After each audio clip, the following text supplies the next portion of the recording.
buenas tardes. Por el silencio intuyo que están dispuestos ustedes a que comencemos el acto. Pues muy bien, bienvenidos.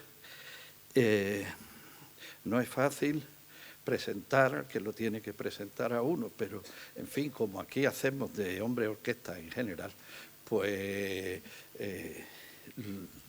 le doy la palabra a Javier Bonet, a mi querido Javier Bonet, para que mal hable un poco de un servidor de ustedes. Tiene la palabra.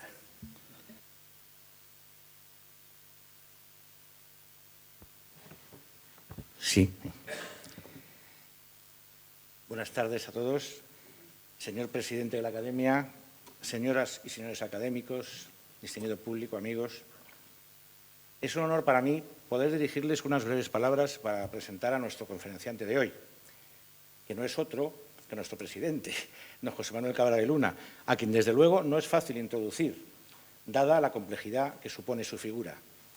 No es fácil encontrar a alguien que junto a su ejercicio desde la abogacía haya desarrollado una intensa carrera artística como poeta, crítico de arte, pintor, grabador, diseñador y escultor. Es, por tanto, una figura polifacética, poliédrica, quizás inspirada en aquel romboedro truncado de cristal de alunita formado por pentágonos irregulares y triángulos y que aparece en el grabado de Durero sobre la melancolía, que está presidido por una figura alada meditabunda, puede ser considerada un ángel, y que en su mano derecha sostiene un compás. Una figura cuya mente parece estar ocupada por visiones interiores, de suerte que afanarse con herramientas prácticas pudiera parecerle carente de sentido. Una mente que ha estado resolviendo un enigma, pero que en ese momento se siente tan incapaz de resolverlo como de desecharlo, con la mirada vuelta hacia una lejanía vacía. Porque es bastante posible que los ojos de José Manuel Cabra de Luna miren al reino de lo invisible con la misma intensidad con la que su mano configura lo impalpable. En su extensísima obra pictórica, José Manuel ha trabajado en todos los formatos. Ha confeccionado murales de grandes dimensiones, inundando el espacio de color y de geometría, como por ejemplo en la Facultad de Derecho, en el Cortijo de las Flores, en la sede del MUPAM o en el CAC de Vélez Málaga, o el año pasado en la Galería JM, pero también ha trabajado pequeñas cosmologías, topologías, constelaciones que nos plantean un nuevo entendimiento del orden o del aparente azar. Ha rebasado el centenar de obras como grabador, abarcando las más diversas técnicas. Tiene publicados 4 libros de artista con ediciones limitadas.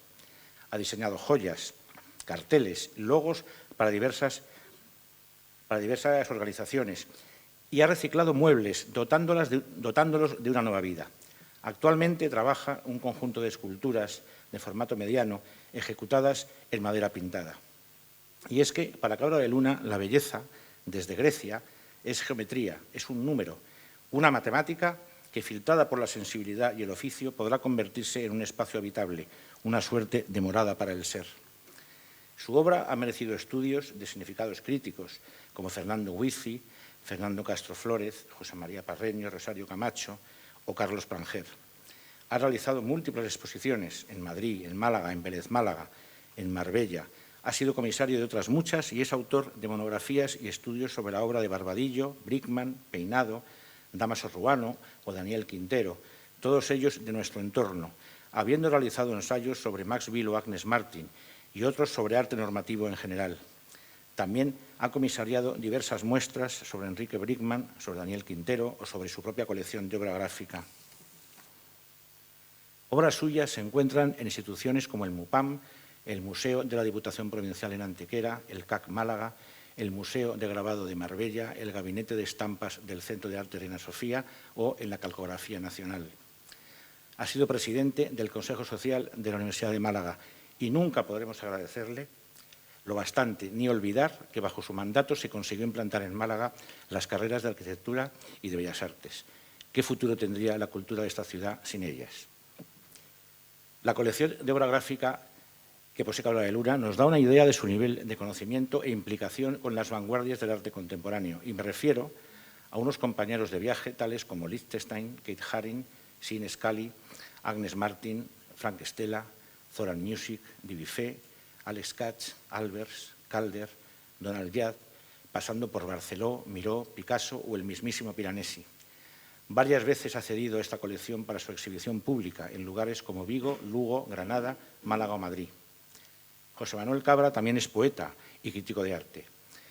Ha publicado numerosos libros de poemas y está incluido en diversas antologías de poesía española, y en la colección Las Cuatro Estaciones de la Fundación Málaga ha publicado una antología sobre la obra de Alfonso Canales.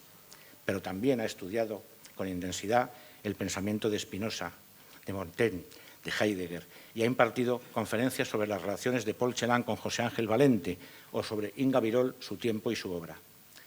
Como artista nos habla con sus manos, pintando, escribiendo, haciendo, porque tan solo un ser que habla, es decir, que piensa, puede tener manos y con ellas producir obra. Qué gran verdad la de Heidegger cuando afirmaba que toda obra de la mano descansa en el pensar. José Manuel Cabra es académico numerario de la Real Academia de Bellas Artes de San Telmo de Málaga, de la que es actual presidente, pero también es académico numerario de la Real Academia de Bellas Artes de San Fernando de Madrid.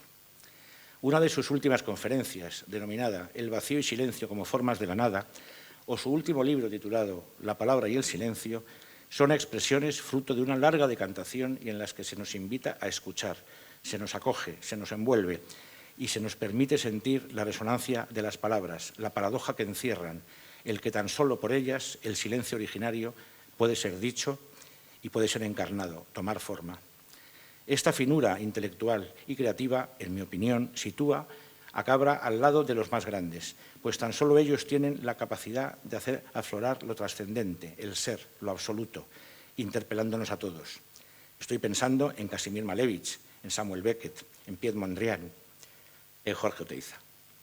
Por tanto, frente al mundo de la razón occidental, solar, físico, ocupacional, objetivo y sonoro, surge el mundo de José Manuel Cabra de Luna, un universo interno y nocturno, auditivo, subjetivo, metafísico y silencioso. Es el universo del vacío habitable, de la aventura poética y trascendente, aquella que nos desvela lenta y pausadamente la profundidad del ser. Por todo esto, ¿quién mejor que José Manuel Cabra de Luna para hablarnos del que fuera abogado, poeta, bibliófilo y Premio Nacional de Literatura, nuestro gran presidente, Alfonso Canales? Muchas gracias. Siempre, buenas tardes a todos. Siempre he pensado que el minimal, el menos es más, no es el fruto de una moda, sino la consecuencia de una larga conquista del espíritu. Y siempre me ha gustado mucho más una habitación vacía con una mesa y en el centro un florero y una rosa. En ella cristalizan todas las flores. Esa rosa es suficiente. Así que quiero, desde esa perspectiva, querido Javier, decírtelo con una sola palabra. Por todas. Gracias. No podía empezar mejor tu verbo a alzar el vuelo que con la cita de el precioso grabado de Alberto Durero, Melancolía. Yo cambiaba, si no todo, porque todo me sería muy costoso espiritualmente hablando. Yo cambiaba, digo, buena parte de las obras que he ido haciendo que me acompañen a lo largo de los años por una copia de ese grabado. Me parece el culmen de la representación de la soledad, del silencio y de la profundidad de espíritu. Verdaderamente, Melancolía es un grabado que, una obra, no digo grabado por decirlo, nombrarlo de alguna manera, una obra que nos abre a un mundo absolutamente pleno y total. Reitero, gracias.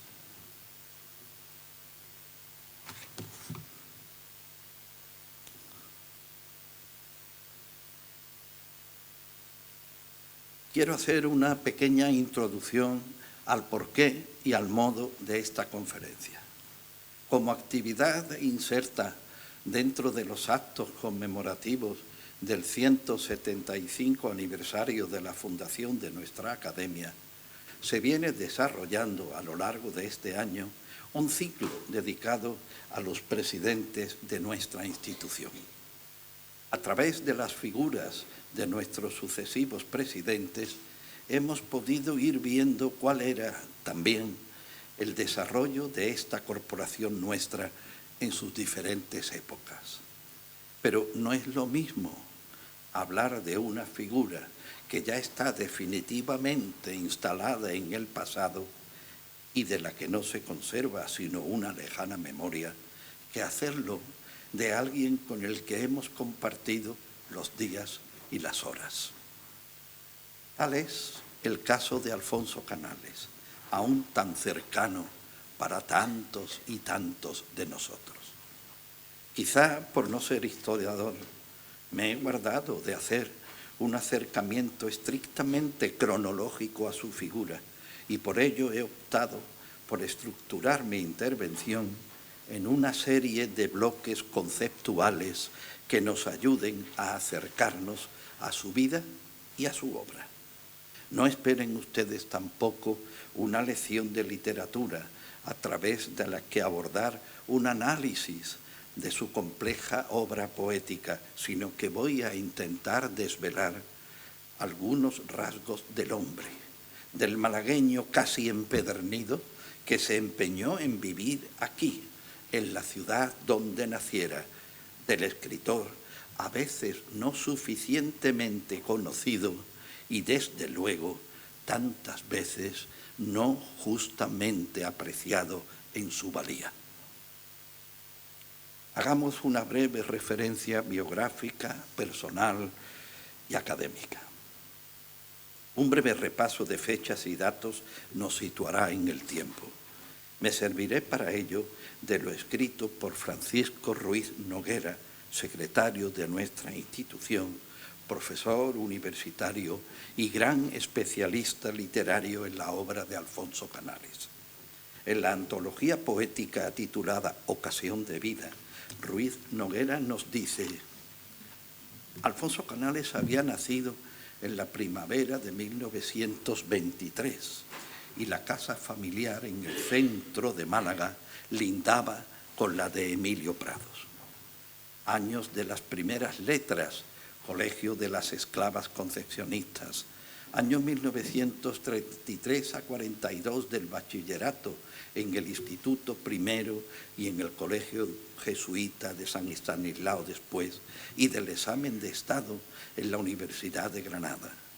Años 1942 de estudios de filosofía y letras que deja tras el segundo curso, y de Derecho, años de oposiciones y de ejercicio de la profesión fiscal comarcal en las provincias de Málaga y Cádiz, letrado de la organización sindical, ejercicio del derecho en el bufete propio, que simultanea con la docencia. Eran los tiempos. Historia del teatro en el Conservatorio Oficial y comentarios de textos literarios e historias en el Seminario Diocesano. Años de viajes de ampliación de estudios, París, Estrasburgo, Salamanca. Años de preparación del doctorado en Derecho, con tesis que defiende en Granada en el 67, pero para entonces teniendo siempre su ciudad como centro y espacio. Canales es ya un poeta de reconocimiento nacional en cuya formación fue determinante otro malagueño, como veremos más adelante. Fin de la cita. Alfonso Canales fue presidente de esta Real Academia desde 1986 hasta 2006. Fue también miembro correspondiente de la Real Academia Española y de la Real Academia de la Historia, doctor honoris causa por la Universidad de Málaga y medalla de oro de la ciudad de Málaga, así como hijo predilecto de la provincia de Málaga. Literariamente Le fue concedido el Premio Nacional de Poesía en el 65, el de Poesía de la Crítica en el 73 y el Premio Internacional de Poesía Ciudad de Melilla. Conforme a lo antes dicho, fueron pues 20 años los que estuvo presidiendo esta institución. En ese periodo de tiempo ocurrieron muchas cosas importantes para nuestra academia. Citaremos algunas como más significativas y no quiero abrumarles con datos y fechas.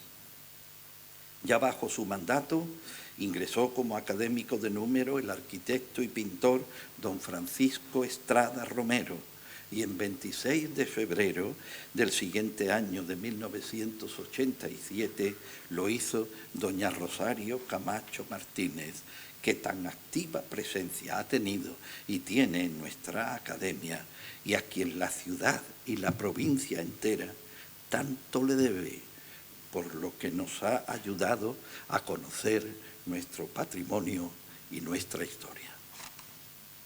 En 30 de abril de 1987, quédese bien con esta fecha, la Academia solicitó la conservación del mercado de mayoristas y pidió que fuera dedicado a Museo de Arte Contemporáneo. Van a pasar 40 años. En mayo de ese mismo año se pidió la creación de un panteón de personas ilustres en Parcemasa y en el pasado año se firmó un protocolo entre nuestra academia y la dirección correspondiente para ubicar dicho panteón en el Parque Cementerio de San Miguel. En el 88 se acordó la creación de las medallas de honor de la academia, modificándose los estatutos y dándose la primera de ellas a Su Majestad la Reina Doña Sofía. Por cierto, que quien también fuera medalla de honor, don Amadou Matar Mbó, presidente que fue el director general, de la UNESCO, y que acaba de morir a la edad de 101 años, y que fue un personaje extraordinario para Málaga, para esta academia y para cuanto significó ayudar y poner a Málaga en el mundo cultural. En ese mismo año de 1988 ingresó en la Academia Manuel Alcántara y lo hizo con la lectura de un discurso titulado El raro oficio de escritor.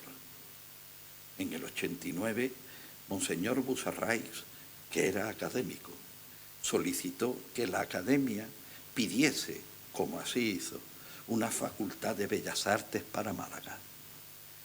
Se consiguió en 2005, 16 años después. En 1989 se le concedió la medalla de honor al pintor malagueño residente en Barcelona, Félix Rebello de Toro, y así podríamos seguir actividad tras actividad hasta culminar su mandato en 2006. De todas formas, Alfonso Canales, que no tenía pelos en la lengua, llegó a decir que la academia era un órgano consultivo al que nadie consultaba y que por eso ocurrían muchas de las cosas que ocurrían y que no debían nunca de haber ocurrido. Cuando la academia y el propio Museo de Málaga fueron desalojadas, no lo tengo escrito, pero puedo decirlo, manu militari, con la máxima urgencia, quiero decir, del Palacio de Buenavista para instalar en el mismo el hoy Museo Picasso Málaga, comenzó para nuestra institución una larga diáspora, recorriendo salones prestados gracias a la generosidad de muchas instituciones como la Sociedad Económica de Amigos del País, la Cofradía del Sepulcro, la Caja Rural o el antiguo Salón del Trono, a la sazón dependencias de la Delegación de Gobierno o el propio Salón de los Espejos en el Ayuntamiento. Y en este punto hay que resaltar la firme voluntad de Alfonso Canales, resistiéndose a que la academia trasladase su sede a ningún lugar que no fuera el que le correspondía, junto a su museo, al Museo de Málaga pues al fin y al cabo luchó por este desde su creación, ahora hace 175 años. Y aquí estamos. Él no lo vio, pero mucho hay aquí de su empeño. Si presidir esta academia constituye un honor en el caso de Alfonso Canales, el honor es, y permítanme la expresión coloquial, un honor de ida y vuelta, pues aún más la academia se honraba con su presidencia. Y era así, porque primaba la auctoritas sobre la potestas. Suelen los cargos hacer a las personas, pero hay escasas veces en que son las personas las que hacen a los cargos. Así en el presente caso. Pensemos en la familia. Con su matrimonio se unían dos apellidos de origen extranjero que tanto abundaron en Málaga desde la mitad del siglo XIX a la mitad del XX. Su segundo apellido era Pérez Brián, que era de origen irlandés y se pronunciaba O'Brien, pero él no solía usar más que el de Pérez. Por ello fue conocido Alfonso Canales Pérez, o simplemente Alfonso Canales. Casó con María Luisa Guille Heredia, perteneciente a una de las ramas del que fuera ilustre apellido malagueño Heredia, mujer, como pueden ustedes apreciar en la imagen, de singular y atractiva belleza. El matrimonio tuvo 3 hijos, María Luisa, Alfonso y Julia. El varón premurió a los padres, falleciendo 8 años después la esposa y solo 2 más tarde el propio Alfonso. La hija María Luisa murió después del padre, por lo que a día de hoy de la familia tan solo queda la hija Julia, incansable defensora del legado de su padre y que hoy tengo aquí puesto, pero por razones de enfermedad tengo que corregirlo, no nos puede acompañar porque se encuentra en cama. Precisamente es ella quien nos esboza en unas breves palabras cómo era Alfonso en cuanto padre. Ahora desde la distancia lo miro con muchísima alegría, la suerte que tuve de tener ese padre. En aquel momento no tanto, era extraño porque no era lo usual de mis amigas. Tenían padres que le llevaban al parque, a los columpios. Mi padre, cuando íbamos al club mediterráneo, íbamos dando un paseo andando, me enseñaba los nombres de todas las plantas, pero no los nombres vulgares. No podía ser, sin duda, de otra manera. Y la universidad. ¿Qué fuera para él la universidad? Lo definió en una frase con la que colocaba el asunto fuera de toda discusión. La universidad ha sido lo más importante que le sucedió a Málaga en el siglo XX. En mayo de 2005, ello, de alguna manera, le fue reconocido nombrándole doctor honoris causa de la universidad, como ahí tienen en la imagen. Un maestro. Antes hemos hablado de un maestro.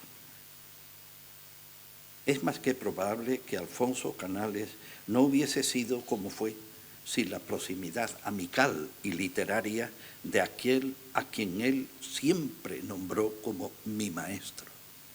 Hablamos de José Antonio Muñoz Rojas y de quien Canales escribió en el prólogo a la antología Hoy por Hoy.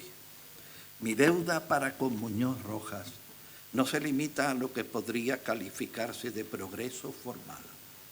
Él me abrió el campo de la poesía anglosajona, me introdujo en el conocimiento de la plural Andalucía y purgó mi formación jesuítica de gangas inservibles. También me enseñó a beber ginebra al caer la tarde, disciplina que he venido cultivando hasta que el hígado mostró con suficiente énfasis su disconformidad. Ahora bebo otras cosas, no sin recordar la sentencia de Rubén. Se quiera o no se quiera, todos los ríos del alcohol desembocan en el mar de la ginebra. No sé, concluye Canales. Y fue precisamente José Antonio Muñoz Rojas quien, a mi entender, hizo con pocas pero muy certeras palabras el mejor retrato de Alfonso al decir: Alfonso está ahí, en su casa, con sus libros, en su vida, en su poesía.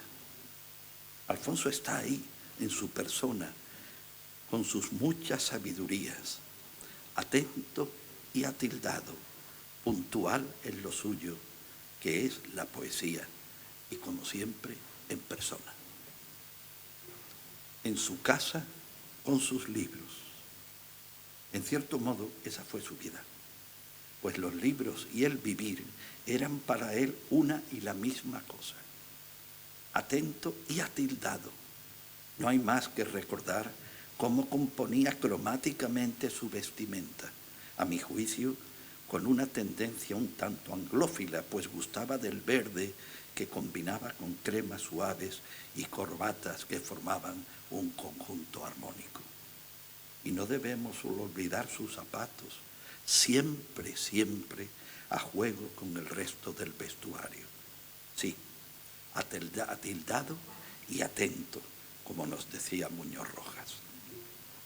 ¿Podremos entonces afirmar que es Alfonso Canales un poeta andaluz?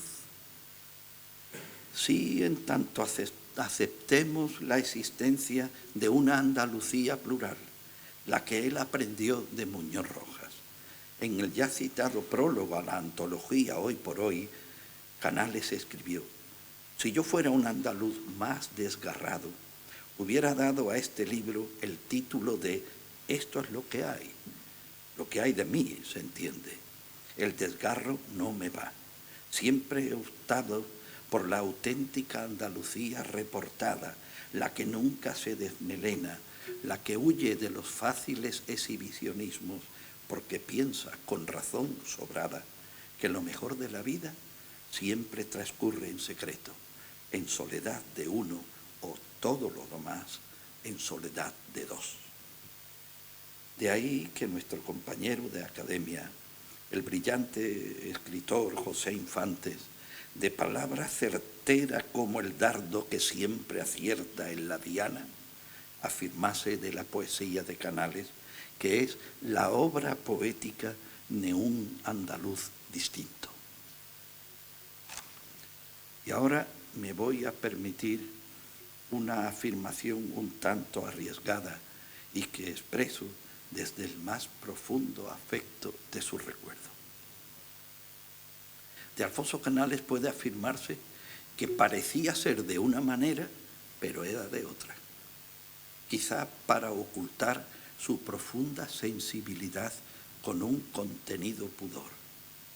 Él, en principio, mantenía una cierta distancia con su interlocutor.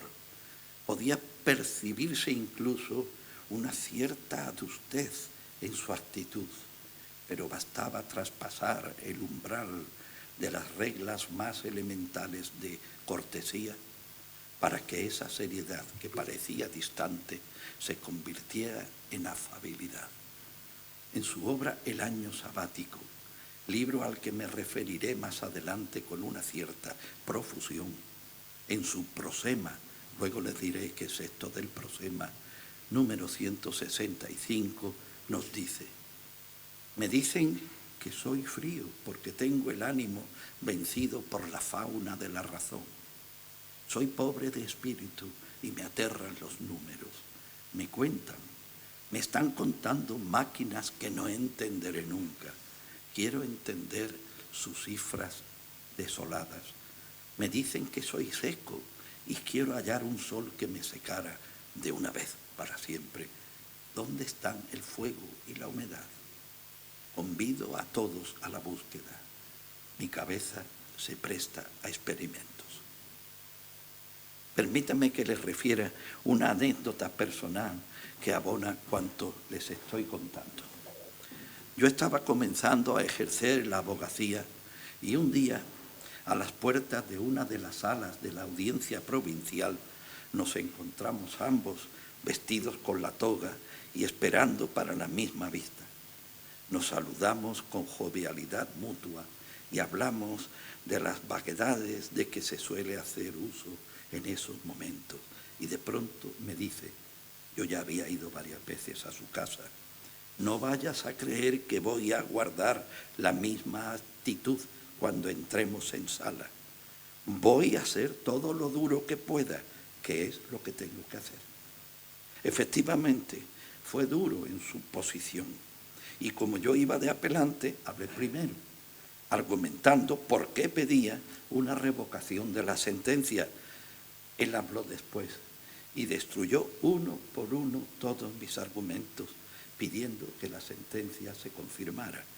Efectivamente, la sentencia fue confirmada y yo aprendí una lección. Nunca quiso dar un pregón, ni el de Semana Santa, ni el de feria, ni ningún otro.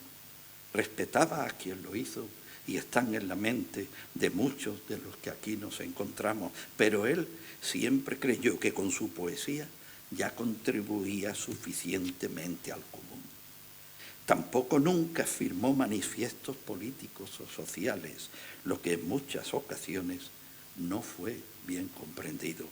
En pocas palabras lo dice en el prosema 90 de la obra El año sabático.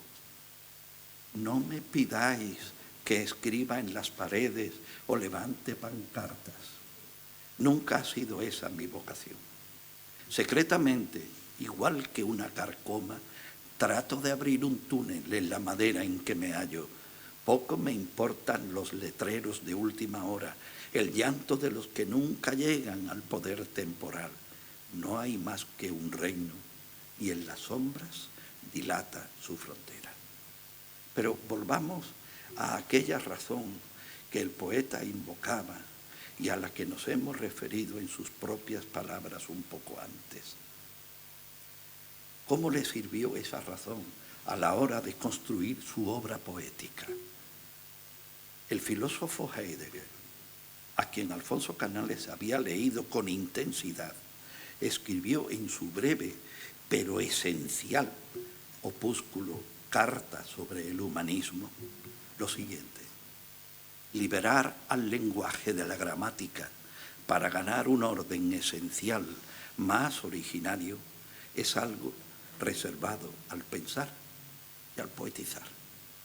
Mas ¿cómo superar la sujeción a la estricta razón, a esa razón que alicorta el espíritu? Lo que por otra parte solo se puede hacer, y es paradoja de todo escritor, a través de la propia razón. Pues Alfonso Canales, que fue un poeta que pensó sobre su poesía y la poesía en general, nos dice: para un poeta se tuerce el clavo cuando los golpes se dan con el socorrido martillo de la palabrería inservible. El instrumento es tan capital como la materia sobre la que se trabaja, y el instrumento del poeta es el lenguaje. Calibrar uno a uno cada elemento del lenguaje antes de trasplantarlo a la escritura engendra, por supuesto, una apariencia de frialdad mental. Odio las fórmulas. Repito, odio las fórmulas, no las formas. Es preciso odiar las fórmulas. La poesía solamente se consigue a base de destruir las fórmulas magistrales, de adulterarlas con ingredientes que provoquen reacciones nuevas. Para Heidegger, decía que para Heidegger solo la poesía y el pensar podían liberar al lenguaje de la gramática. Para el poeta es a él a quien corresponde destruir las que llama fórmulas magistrales.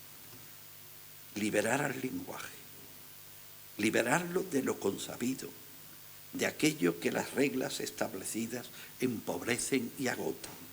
Hay que arrancarle al lenguaje lo que oculta, lo que está detrás del desgaste que ocasiona lo usual. Porque, como dice Canales, para alterar eficazmente el lenguaje hasta llegar a convertirlo en posible poesía, el hombre necesita, ante todo, adoptar una determinada aptitud frente al mundo en el que se desenvuelve. Actitud que se me figura mucho más próxima a la del Homo Ludens que a la del Homo Faber. Fin de la cita.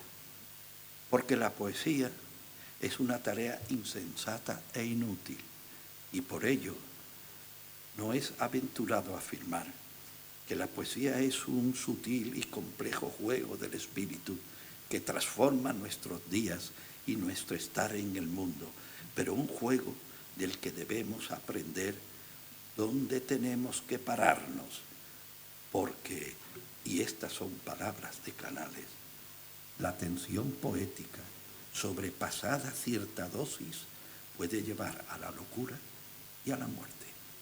La poesía es un fármaco que no debiera despacharse sin receta. Pensemos en Hölderlin, en Nietzsche, o más cercanos en algunos de los hermanos Panero, utilizando un lenguaje teológico pastoral, podríamos decir que la poesía es un sacramento de delicada administración. El poeta busca denodadamente transmitir su yo profundo al otro, a ti, lector. El poema es dialógico, solo vive en otros ojos que lo lean o en otros oídos que lo escuchan. Paul Celan lo comparó a una botella de mensaje lanzada al mar en busca de una tierra del corazón.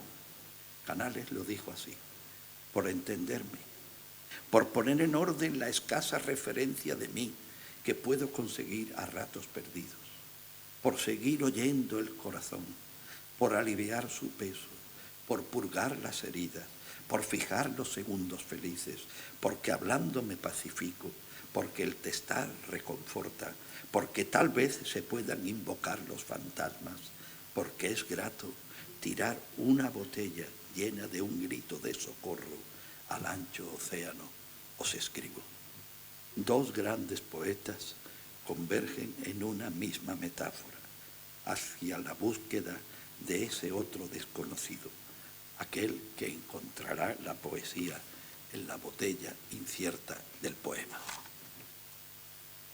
Y ahora voy a pasar a un aspecto que es mucho menos conocido, salvo por los especialistas, y desde luego poco reconocido en el discurso poético de Alfonso Canales. ¿Existió un Canales experimental? Me pregunto. Retrotráiganse a la Málaga de 1961.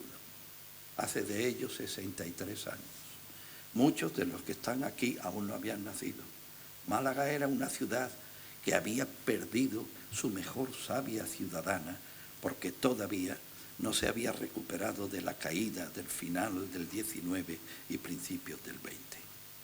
Destrucción de las vides por la filosera, llegada de la industria del frío que hizo caer la demanda de los frutos secos, la pérdida de los altos hornos y de los telares, en fin, la decadencia. Una ciudad llena de ruinas por todas partes, una ciudad, en suma, que todavía no era consciente de sus muchas posibilidades, pero que sí sabía una cosa, que sus mejores logros y grandezas siempre cabalgaban a lomos de saber montarse sobre el caballo de la modernidad. Pues bien, precisamente en 1961, en París, encerrado en una especie de tienda de campaña que se había instalado en su propia casa para no contaminarse, decía, con la realidad que le rodeaba, un hombre austero en el vivir y en el escribir rendía una feroz batalla contra el lenguaje. Buscaba penetrar en lo más hondo que éste pudiera encerrar. Samuel Beckett. Unos años después, en 1969, Premio Nobel de Literatura. Pues fue en 1961 cuando escribió esa obra que muchos aún dudan en calificar como novela y a la que tituló ¿Cómo es? Una obra sin signos de puntuación, dividida en 3 capítulos y cuyo personaje principal, Pim, se arrastra entre la bruma por un suelo lleno de barro y fango, llevando consigo un amasijo de latas que resuenan tanto como sus propias palabras y que siempre anda a la búsqueda de un ser al que tortura y que a la vez le tortura a él. Ese era, junto con el Finnegan Wayne de James Joyce, que le precedió, el más radical experimento literario del siglo XX. Fue traducida al español en 1966. Pues bien, en 1973, solo 7 años más tarde de aparecer la obra de Beckett en español, Camilo José Cela dio a la imprenta una obra que tituló Oficio de Tinieblas 5, el 5 en número, que había comenzado a escribir en 1971. Para escribir esa obra, Cela se había hecho construir en el interior de su casa un habitáculo con telas negras extendidas para aislarse del exterior.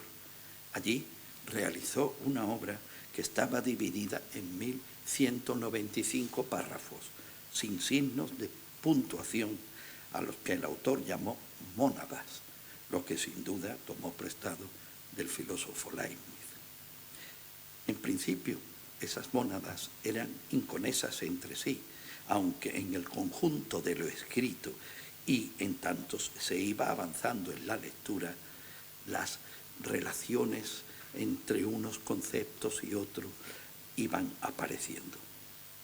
La obra comienza con un lema del propio Cela que dice así: naturalmente, esto no es una novela, sino la purga de mi corazón. Es conocida la profunda relación amical que existía entre Cela y Canales, hasta el punto de que cuando tuvieron ocasión de hablar sobre el libro que Cela había escrito, Canales le dijo, y esto es una confesión personal, que era un buen experimento literario, pero que no tenía aliento poético. Pero al fondo no se iba a quedar quieto, y en 1976, 3 años después de publicarse el libro de Cela y tan solo 10 años después de que la obra de Beckett apareciera en español, se publicó el libro al que Alfonso tituló El año sabático. No necesitó nuestro autor ocultarse bajo ninguna tienda de campaña o similar, pues creo que le bastó con la penumbra de su biblioteca. El libro está dividido en párrafos a los que algunos han denominado prosemas, palabro compuesto por las palabras prosa y poema. Dejémoslo así. Su número es de 365 fragmentos en numeración romana, un prosema por cada año de cada día del año, y que en su pequeño prólogo Alfonso Canales nos dice: este libro no tiene estructura, lo que en definitiva es una forma como otra cualquiera de tenerla. Tampoco es un diario poético, contra lo que pudiera parecer. No me aprecio lo suficiente como para rezumar gotas de mí día tras día por el puro, a la postre, necrofílico placer de irme enterrando en papeles. Este libro es más bien una huelga indisciplinada, o, como diría un amigo, la purga del corazón. ¿Recuerdan ustedes a Cela? Literatura radical, las 3 obras. En cualquier caso, ni Cela ni Canales escribieron, que yo sepa, sobre la obra de Beckett, pero tengo para mí que autores muy bien informados como eran, la obra del irlandés no les fue ajena. Por aquel entonces, el arte estaba explorando en raíces muy profundas sobre sí mismo, y así como la filosofía pensaba, y por tanto hacía filosofía, sobre el propio lenguaje, así también la literatura se iba abstrayendo de qué contar para sumergirse en qué podía contarnos el lenguaje en sí y a dónde era capaz de llevarnos ese potro desbocado si se sabía sabiamente sujetar sus riendas. mi juicio, lo que les acabo de exponer denota que Alfonso Canales fue un autor cuya obra conectaba con la más radical contemporaneidad y no fue ajena a la experimentación. El profesor Ruiz Noguera ha dicho, a mi juicio muy certeramente, que entre las características que singularizan a la obra de Canales está la de la coherencia de un mundo poético que une lo vivencial y la profunda formación clásica. Ello es cierto, pero también lo es que esa formación clásica no le impidió, sino más bien le ayudó, y de manera muy profunda, a tener una mirada plenamente inmersa en su tiempo. No en vano, Joyce escribió el Ulises evocando la Odisea, o Ezra Pound pensando en los cantos que colocaba sobre la urdimbre de la Divina Comedia. Alfonso Canales y la música. El poeta Canales fue un gran aficionado a la música que, más que en las salas de conciertos, gustaba de escuchar en la soledad de su biblioteca, rodeado de sus libros y de sus cosas. Con la capacidad de que estaba dotado para penetrar en la raíz más profunda de cualquier manifestación artística, Canales no era ajeno a las estructuras formales de las composiciones musicales, y algunas de ellas sirvieron para conformar las arquitecturas interiores de algunos magníficos poemas.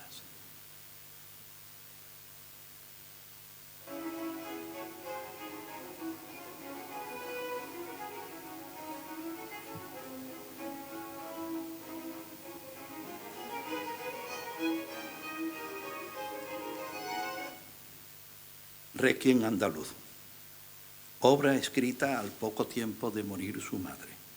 Es un poema a dos voces que se inspira formalmente en el concierto para dos violines en re menor o doble concierto para violín BWV 1043 de Johann Sebastian Bach, su músico preferido.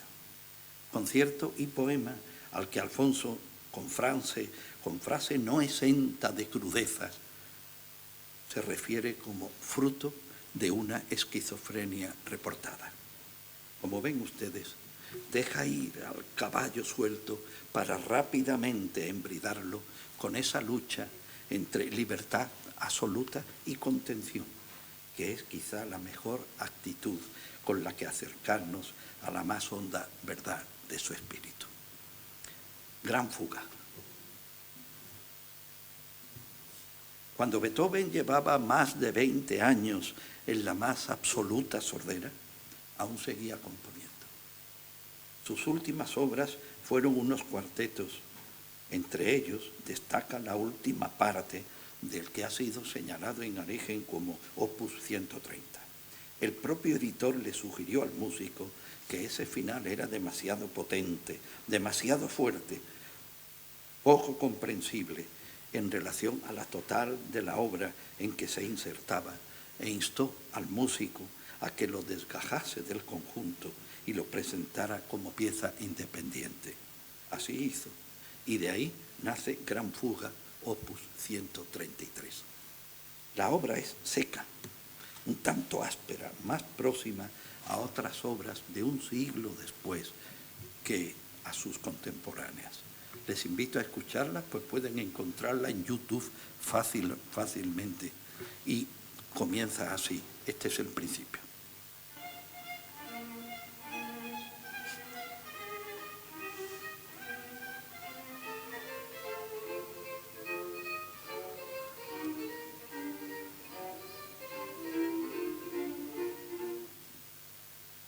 Alfonso Canales sabía, cómo no, de la existencia de esa extraña obra en la que los cuatro instrumentos van entrando individualmente, como han podido ver, en la composición, hasta acabar mezclándose entre sí en difíciles conjunciones musicales. Esa singularidad de la obra fue la que sirvió de acicate a Canales para escribir el que considero uno de sus mayores poemas y para el que tomó prestado el título de Beethoven, Gran Fuga. Permítanme aquí una cita personal. Ese poema me ha acompañado a lo largo de mi vida y estaba en deuda con él.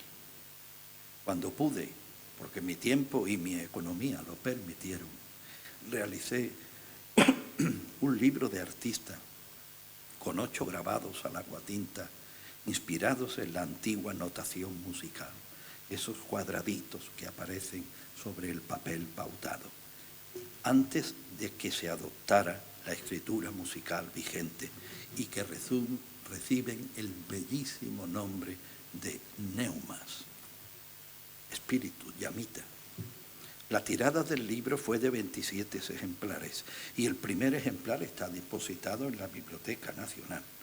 Aquí tienen ustedes una fotografía del momento en el que le estoy mostrando la obra por primera vez a Alfonso Canales. De esa obra, esta academia, en el 10º aniversario de la muerte del poeta, realizó una edición facsímil, 300 ejemplares.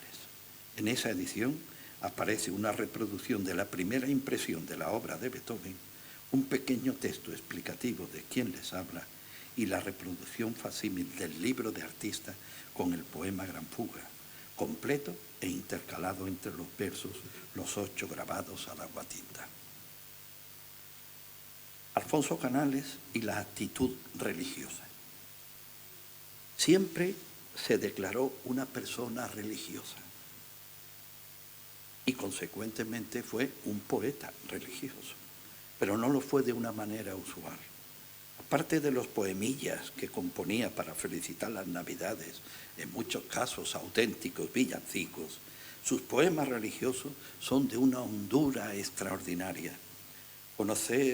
Conocedor como era a fondo de la historia sagrada y de la teología, sus versos se acercan, cuando no se sumergen, en la trascendencia más completa. Formado religiosamente como su admirado Pascal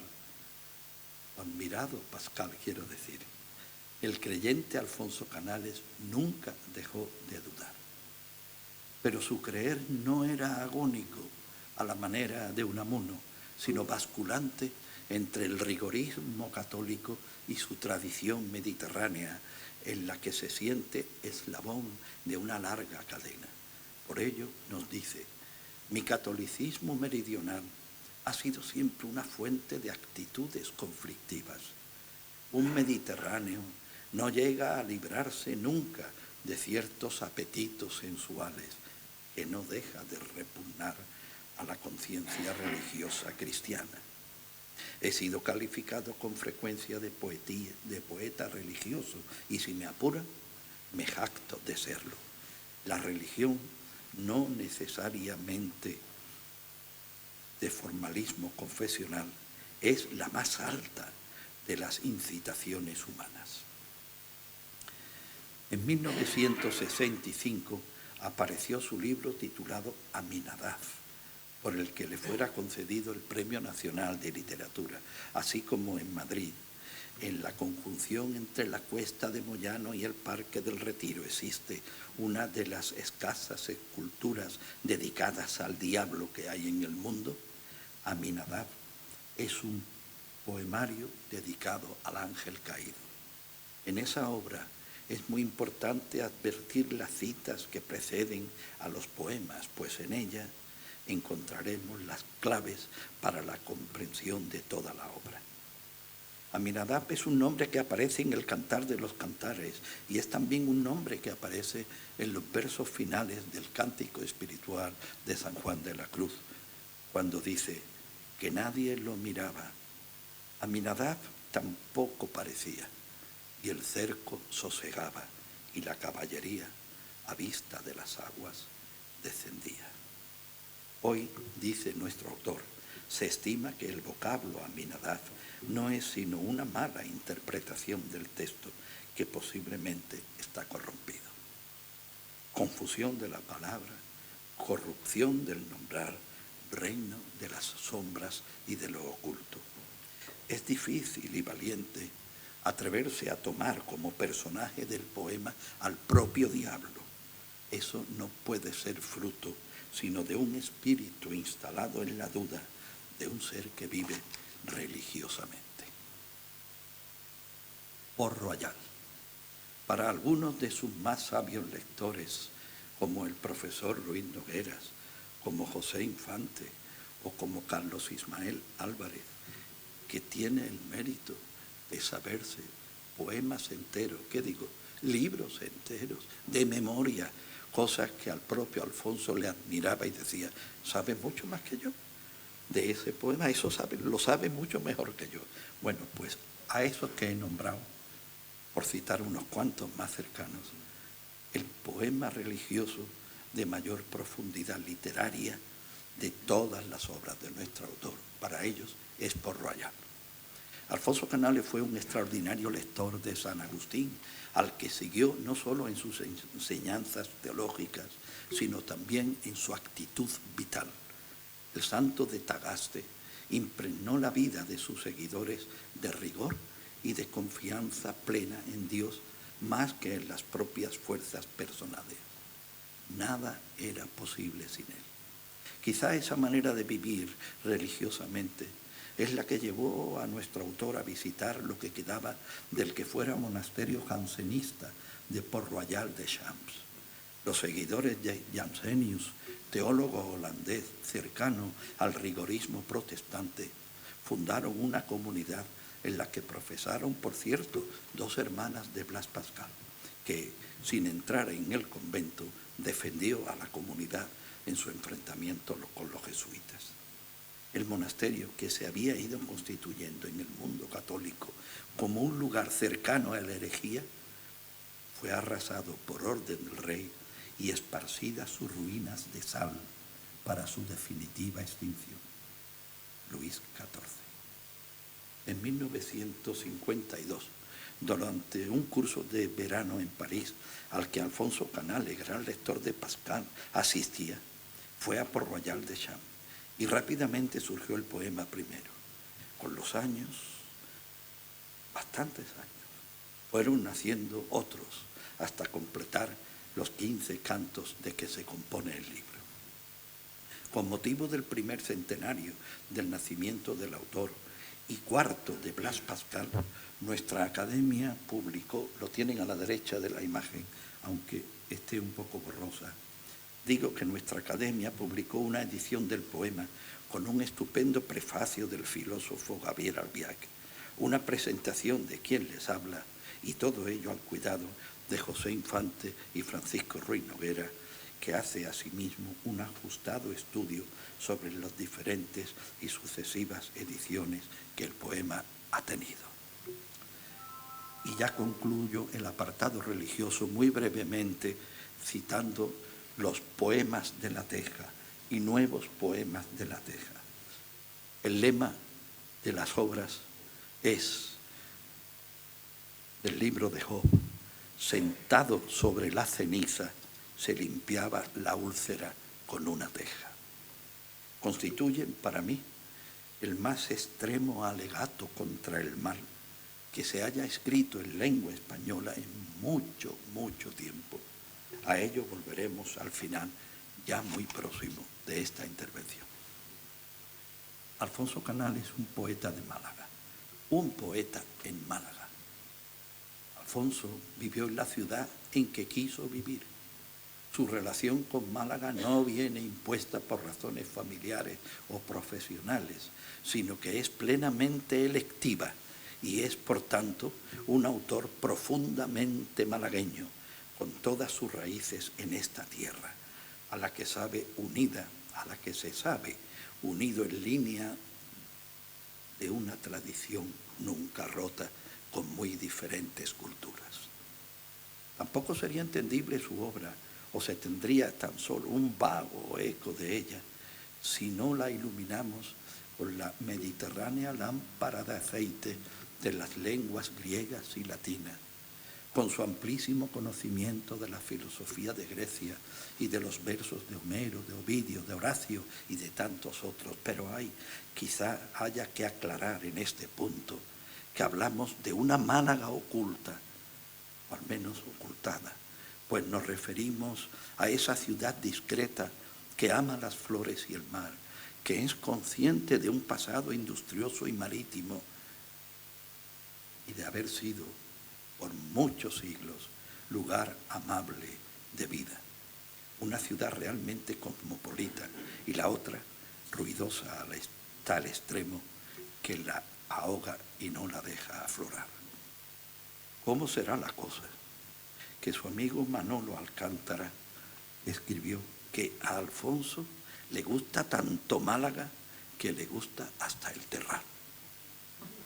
En cierta ocasión, su amigo de la infancia, Enrique Mapelli, creador del derecho aeronáutico internacional, y digo bien, creador del derecho aeronáutico internacional, y algún jurista que en la sala hay sabrán que no exagero en modo alguno, y director de la asesoría jurídica de la compañía Iberia, le propuso a Alfonso que se fuera a Madrid, que se fuera a la asesoría, que allí tendría tiempo para dedicar por las tardes al mundo de la literatura, a los amigos literatos, a los poetas, a las tertulias, que por aquel tiempo prosperaban en muchos sitios de Madrid. La negativa fue la esperable, gracias, pero no. En cierta ocasión, preguntado por cuál sería su ciudad preferida para vivir, respondió, por supuesto, si no pudiera vivir en Málaga, en Florencia. Y esa respuesta la tienen en el libro tantas veces citado, El año sabático. Aquí donde estamos nosotros está la farmacia llamada de El Sagrario. En los pisos superiores que eran y creo que siguen siendo del obispado, Alfonso desarrollaba su labor de asesor jurídico del obispado y allí se encaminaba todos los días hasta el tercer piso sin ascensor. Y escribió en el año sabático: cada mañana voy a mi Florencia, subo ahogo tras ahogo al campanario y se repite la lección del limpio ciprés junto a la torre acumulada siglo tras siglo. Abro, no solo porque el aire me restituya, las vencidas hojas del mirador. Respiro la ocre fachada del palacio. Lleno mis pulmones de bayas negras, igual que quien remira un torso. Observo con pasión los apilados sillares. No ha podido la carcoma del tiempo con esta urbanidad. Me tapo los oídos tarados de ignominia y me supongo lejos de toda mancha. El poema Ciudad Madre, que me gustaría leerles en su integridad, pero es mucho, termina con estos versos referidos a Málaga. Aquí amé, amo y nunca quiero dejar de amar. Todo me dice lo que fui y lo que soy. En esta tierra, lo que seré me llama. Un hombre en su biblioteca. Quizá fuese Francisco de Quevedo el autor que mejor describió la relación de un hombre con sus libros, con su biblioteca, en un célebre soneto del que traeré aquí la primera de sus cuartetas y que dice así: retirado en la paz de estos desiertos, con pocos, pero doctos libros juntos, vivo en conversación con los difuntos y escucho con mis ojos a los muertos. Alfonso aprendió muy pronto a conversar con los que se habían ido hacía siglos y a escucharlos mirando aquellas palabras impresas en los libros que le rodeaban. Él vivió así junto a Horacio, al lado de Espinosa, hablando con el conde de Villamediana y tantos otros que se fueron mucho antes que él. Podemos afirmar que Alfonso vivió en su biblioteca y en buena parte para su biblioteca. Recordemos lo que dijo de él José Antonio Muñoz Rojas: Alfonso está ahí en su casa con sus libros.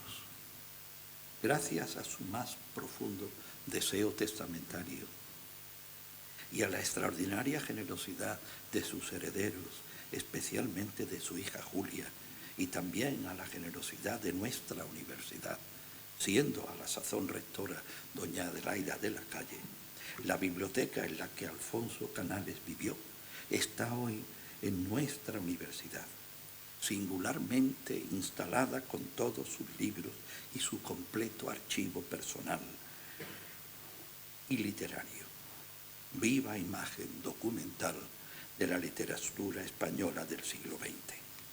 La biblioteca y archivo adjunto de Canales ha sido el primer bien de interés bibliográfico que se declaró en la Comunidad Autónoma de Andalucía.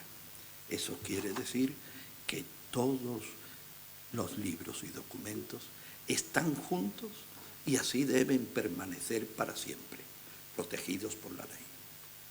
Había que orientar la casa al norte.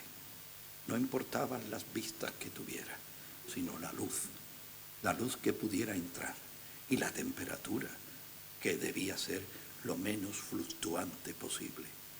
Los pintores buscan también esa orientación, porque el sol sale por el este y se pone al oeste, por lo que el norte tiene una iluminación estable, que es la mejor para pintar, y también la mejor para conservar los libros, pues con esa orientación la temperatura es también más homogénea durante todo el día. Así debía de ser, y así fue durante toda la vida. La preocupación mayor era si la estructura arquitectónica de la casa podría resistir el peso de los libros. Los arquitectos amigos daban su opinión y los estantes, que iban creciendo y creciendo junto a las paredes y hasta el techo, se acomodaban al mínimo de seguridad exigidos. Todos los libros encuadernados en maravillosa piel, tejuelos cuidadosos, letras en oro. Posiblemente varias generaciones de encuadernadores vivieron a su sombra. La familia Comitre bien lo sabe. Paseando por su biblioteca, sabemos que el saber no puede estar encerrado en esa nube maravillosa que es Internet, que ahí podremos obtener toda la información que seamos capaces de buscar, pero que solo en la biblioteca, en una biblioteca como la de Alfonso Canales, es posible encontrar una formación honda y verdaderamente profunda. Y al final muere María Luisa, su mujer. Él siempre pensó que él se iría antes. No se vio nunca como viudo. Pero Dios y la vida disponen. Eso le supuso, no voy a decir una fase de mutismo, pero sí de más profundos y largos silencios. Incluso, lo ha dicho su hija, ya no amaba tanto los libros. Empezaron a serle insuficientes para lo que él quería.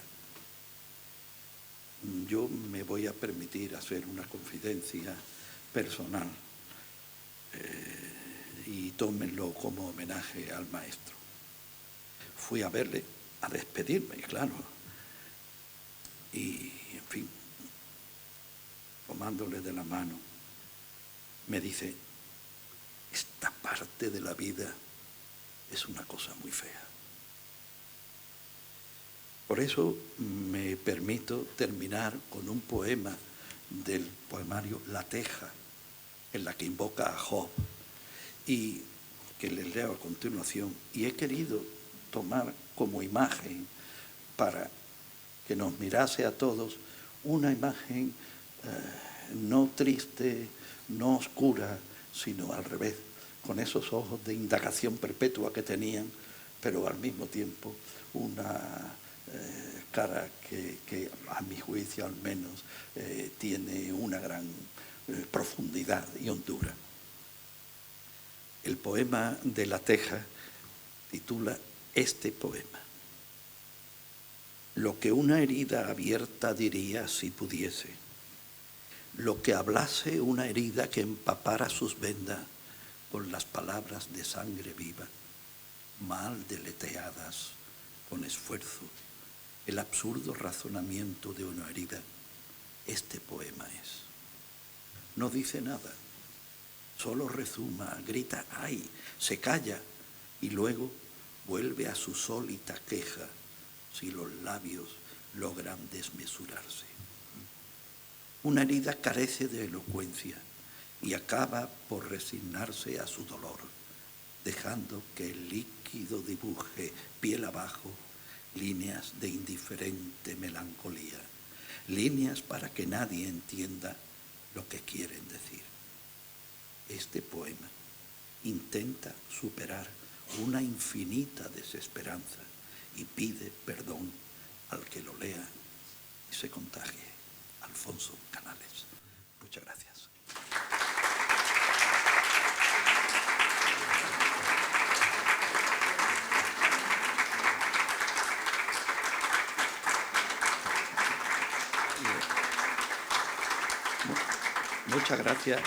Muchas gracias. Ya les he dicho en alguna ocasión a los que han venido anteriormente, lo saben, que nosotros hacemos libros, pero no vendemos libros. Entonces, ahí tienen ustedes algunos ejemplares, los que nos van quedando, del poema Gran Fuga, que les he referido, y de Port Royal, así como también el discurso más cercano en el tiempo, más anterior en el tiempo cercano, que diera doña Begoña Lolo, musicóloga, referida a nuestro musicólogo y compositor malagueño Mitjana, Rafael Mitjana, que no es el de la plaza de Mitjana, ese es el padre. Él tiene la promesa, la familia, del ayuntamiento de que se le va a dedicar una calle, pero en fin, ya saben ustedes que las cosas de palacio, aunque sean el palacio municipal, van despacio. Así que con el tiempo esperemos que se lo dé. Y está a su disposición. Lo que les ruego es que cojan uno por pareja, familia o persona, no que se lleven 4 libros. Muchísimas gracias y hasta el próximo día, que tendremos una conferencia a cargo de la pianista Paula Coronas dedicada a la figura de nuestro presidente precedente más cercano, don Manuel del Campo y del Campo. ¿Qué es el día? Bueno, ustedes ya les avisaremos con tiempo. A mediados de noviembre, eso es. Y muchas gracias.